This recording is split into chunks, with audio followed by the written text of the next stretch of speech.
రైతు రైతు రైతో పాడుగాను నీ రాతో మెతుకు మెతుకుపై నీ పేరున్న మెతుకులాట నీ బతుకు చివరకు చేరుతుంది ఏ చితికు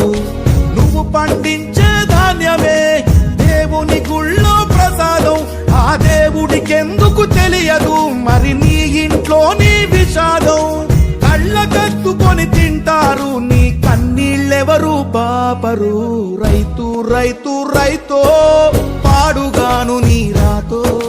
మెతుకు మెతుకుపై నీ చెమటున్న బతుకులాట నీ బతుకు చివరకు చేరుతుంది